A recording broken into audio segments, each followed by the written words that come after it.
In this video, we're going to talk about basic quadratic graph. So what does a quadratic graph look like? And then what are some kind of starting points? We're not going to talk about how to get a perfect graph quite yet, but we're going to talk about how to start out with graphing quadratics. All right, so before attempting these, some things you have to be comfortable with.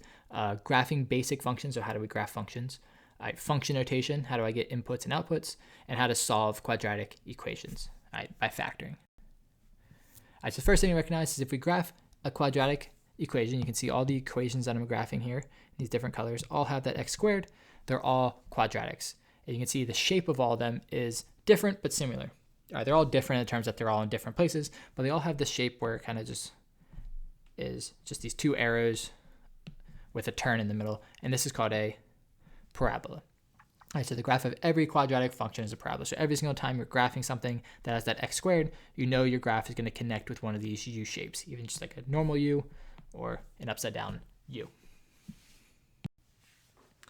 All right, so here's right now how we're going to sketch our quadratic functions. Mainly right now, we're only going to focus on intercepts. We'll talk about more parts of quadratics later, all right, because they're more complicated than linear equations.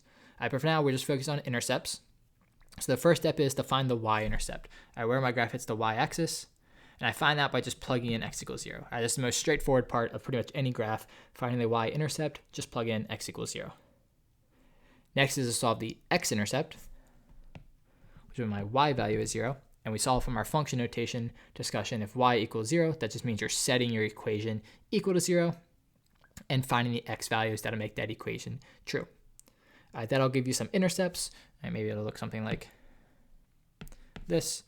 And then you're just going to draw a parabola that goes through those points. So the only way to connect these 3 points with a U shape is like that. But if you're ever concerned that your graph's not going to be good enough or not going to be right, you can always rely on our original way of graphing equations, which is just put in any x value and simplify it to get a y value. All right, so you can always go back to that and get more points on your graph. If you did that, maybe you get like a point here, a point there, a point there, and then you can more easily see the parabola shape. All right, so we're going to graph this example. All right, f of x equals x squared minus 4x plus 3. First thing I'm going to do is find the y-intercept by plugging in 0. And this is always the nicest part because everything just goes away and I just get that number at the end. So my y-intercept is 3. Now the next part is to find my x-intercepts. To do that, I take my equation and I want my y value to be 0, so I set it equal to 0. But we know how to solve these. We're going to factor it and use the zero product property. So factor x squared minus 4x plus 3. I'll do to the side over here. I want to add to negative 4 and multiply to positive 3. So my perfect pair of numbers is going to be negative 3 and negative 1.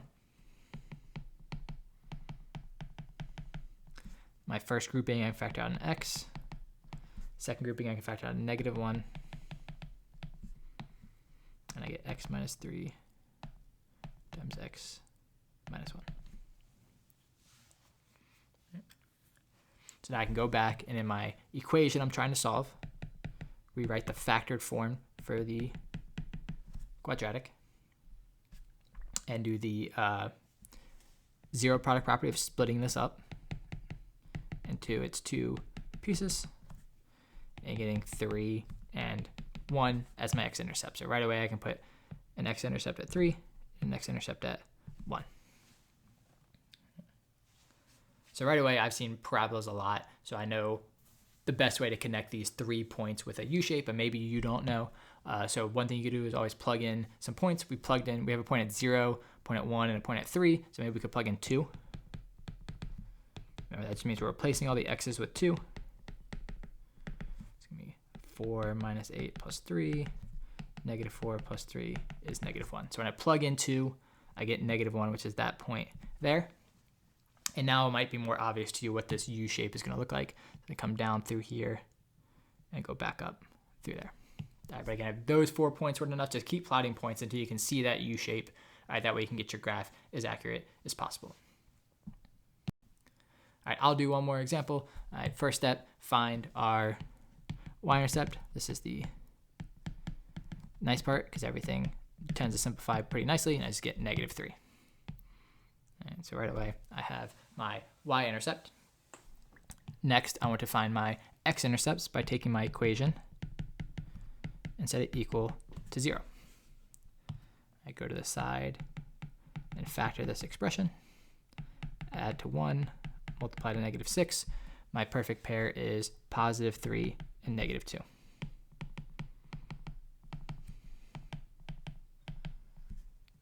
I can factor out an x. I can factor out a -1.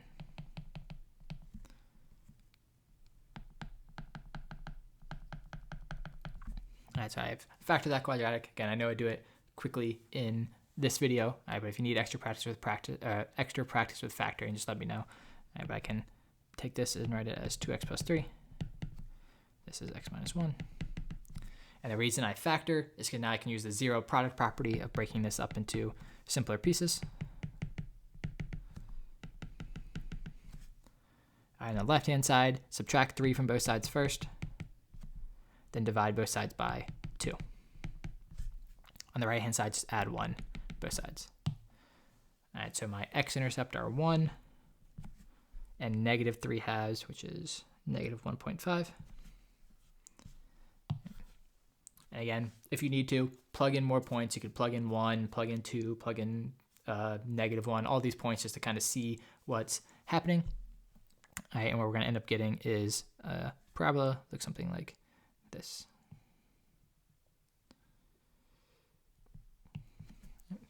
Again, right now we're really focused on those intercepts. Make sure those intercepts are 100% correct.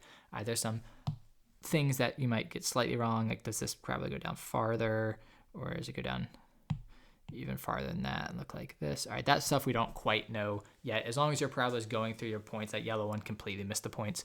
But as long as your parabola is going through the points and it kind of makes sense, then I'll be fine with it for now, as long as your intercepts are exactly right. All right, so here's one for you to try on your own. All right, try to graph this parabola, again, making sure those intercepts are correct. All right, I'll show you the right answer in 3, 2, 1. All right, and here's the graph I got. It actually kind of goes off the screen, all right, but I found the y-intercept is -8, so I kind of put it all the way down at the bottom, close to where -8 would be. I found the x-intercepts were 4 and -2, and actually just looking at that one, I kind of knew what the parabola was going to look like, but I just wanted to make sure, so I plugged in 1. If I plugged in 1, I would have got -9, which is off my screen, so that doesn't help too much. But plug in 2, I get -8, which is the same height as that red dot at the bottom, so it kind of helped me figure out what the parabola is going to look like. All right, and I could sketch that graph. All right, so now you have time to go practice. I work on graphing parabolas. Again, right now we're just focused on the intercepts. There's some other stuff we'll learn about parabolas later. But right now, just make sure you get the y-intercept and x-intercept correct, and then just figure out where is that parabola shape going to go.